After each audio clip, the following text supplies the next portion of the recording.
Hello students, NSU English teacher চ্যানেলে আমি doctor Gautam Maiti তোমাদেরকে স্বাগত জানাই।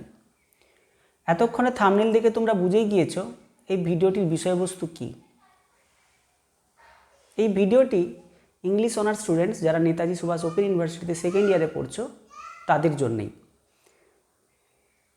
সিসি ফিফথ পেপারে প্রথম একদম প্রশ্ন দেখে নাও, আমি বলছি, what are the names of a couple of cows in Ramanujan's poem a river. অর্থাৎ একে রামানুজমের লেখা আ রিভার পোয়েমে উল্লেখিত দুটি গরুর নাম কী ছিল তোমার কাছে জানতে চাওয়া হয়েছে। What are the names of a couple of cows in Ramanujan's poem a river. উত্তর হলো Gopi and Brinda. Again I repeat the answer, উত্তর হলো গোপী অ্যান্ড বৃন্দা। এরপর দ্বিতীয় প্রশ্ন, what observation does Meenakshi Mukherjee's make about Amitav Ghosh in her essays. তোমাদের সিলেবাসে একদম শেষে আছে, দেখবে এই চ্যাপ্টারটি, এই এসেটি দেওয়া আছে মীনাক্ষী মুখার্জির লেখা অ্যাংজাইটি অফ ইন্ডিয়ানেসের উপরে। তো সেখানে অমিতাভ ঘোষের কথা বলা আছে। তো সেই অমিতাভ ঘোষ সম্পর্কে তিনি কি বলেছেন এটাই জানতে চেয়েছে। What observation does Meenakshi Mukherjee make about Amitav Ghosh in her essay. উত্তর হলো Ghosh betrays no anxiety in his words. I repeat, Ghosh betrays no anxiety in his words. পরের প্রশ্নে যাই।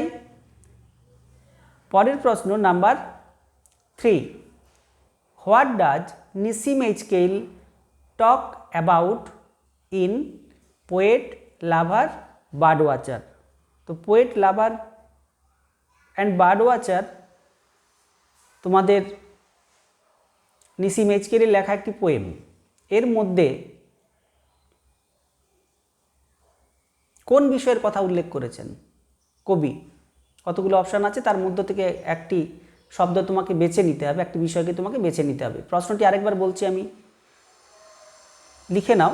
What does Nissim Ezekiel talk about in poet lover bird watcher. উত্তরটি হলো patience. আবার বলছি, উত্তরটি হলো পেশেন্স। এর পরের প্রশ্ন দেখে নাও। এর পরের প্রশ্ন question number 4, what is the present condition of the harp in Derozio's poem the harp of India. Harp of India ডিরোজিওর লেখা একটি পোয়েম, তার মধ্যে যে হার্পের কথা কবি বর্ণনা করেছেন তার অবস্থা কী এটাই তোমার কাছে জানতে চাওয়া হচ্ছে।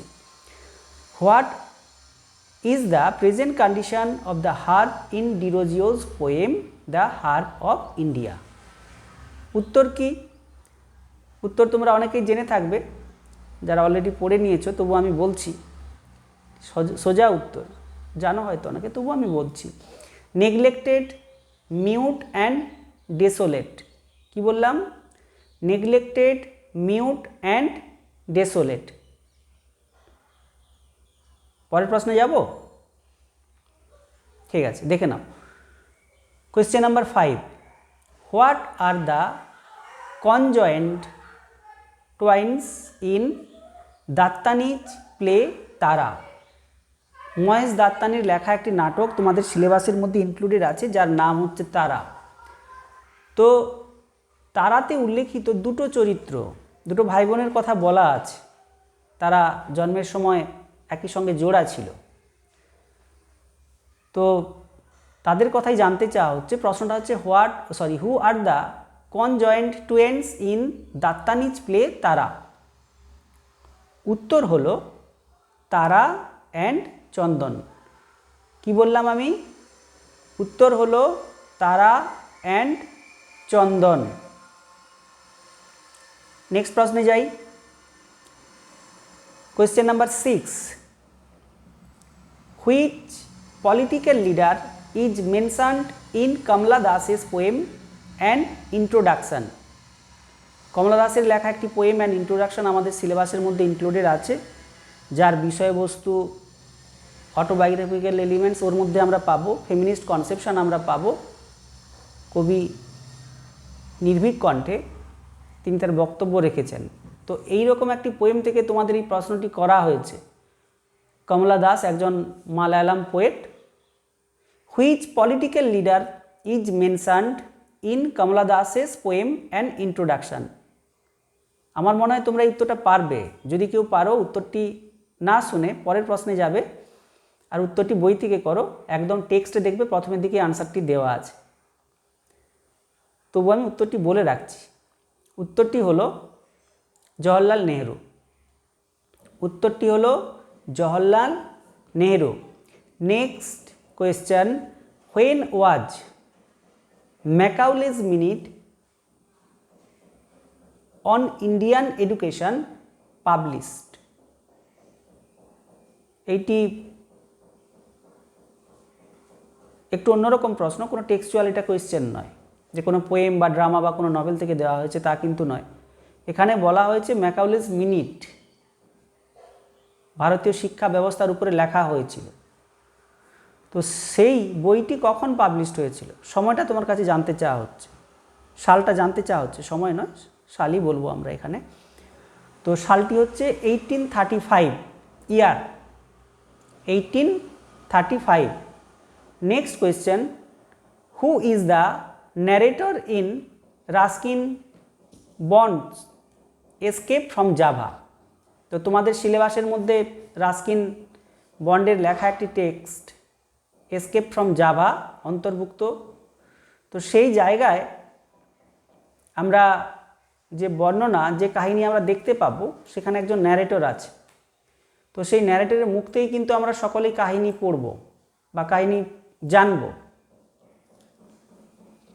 যারা টেক্সটটি পড়েছো তারা অলরেডি জানো উত্তর কি, ন্যারেটর কি বা তার নাম কি, সেটাই জানতে চাওয়া হচ্ছে। Who is the narrator in Ruskin Bond's escape from Java. উত্তর হচ্ছে রাস্টি। আবার বলছি, উত্তর হলো রাস্টি। আর এই চ্যানেলটি যারা এই মুহূর্তে দেখছো, এই ভিডিওটি যারা দেখছো তাদের উদ্দেশ্যে বলি, পরবর্তী পেপারগুলোর উত্তর আমি দেওয়ার চেষ্টা করছি। কিন্তু এই চ্যানেলটি যদি তোমার কোনো উপকারে লাগে, ভিডিওটি যদি আদৌ কোনো উপকারে লাগে, তাহলে আমি আশা করছি তোমরা লাইক করবে, কমেন্ট করবে, বন্ধুদের সঙ্গে শেয়ার করবে আর সাবস্ক্রাইব করতে ভুলবে না। অল নোটিফিকেশান বেল এটাকেও কিন্তু অ্যাক্টিভ রাখবে, যাতে পরবর্তী ভিডিও আসলে তোমার কাছে সেই মেসেজটি পৌঁছে যায়। নেক্সট প্রশ্ন, who is Nanda Kaul servant cum cook in Carignano. তো ক্যারিগন্যানো সম্পর্কিত প্রশ্ন গত বছর তোমরা প্রশ্ন দেখলে বুঝতে পারবে, ফাইনাল এক্সামে ছিল ক্যারিগন্যানো সংক্রান্ত। Whatever, who is Nanda Kaul servant cum cook in Carignano. Carignano একটি জায়গার নাম। তো এখানে নন্দা কোল যখন থাকতেন তার সঙ্গে একজন সার্ভেন্ট ছিল। তো সেই সার্ভেন্টের নাম কি, তার নাম জানতে চাওয়া হচ্ছে। Who is Nanda Kaul servant cum cook in Carignano. উত্তর হচ্ছে রামলাল। কি বললাম, উত্তর হচ্ছে রামলাল। আর এর পরের যে প্রশ্ন সেইটি last, one has to convey in a language that is not one's is own the spirit that is one's own. Who says this? একটি লাইন তুলে দেওয়া হয়েছে, লাইনটি হচ্ছে one has to convey in a language that is not one's is own the spirit that is one's own. Who says this? তো রাজা রায়ের লেখা একটি নভেল আছে, সেই নভেলের প্রথম এরকম সম্পর্কে প্রথমের দিকে একটি কনসেপশন বা এরকম একটি ইন্ট্রোডাক্টরি পার্ট দেওয়া হয়েছে সেই সম্পর্কিত। তো সেই নভেলিস্টের নাম জানতে চাওয়া হয়েছে, কে বলেছে এই কথাটি। তো দেখো উত্তরটি, উত্তর হচ্ছে রাজা রাও। কি বললাম, উত্তরটি হলো রাজা রাও। আপাতত ভিডিওটি এখানেই শেষ।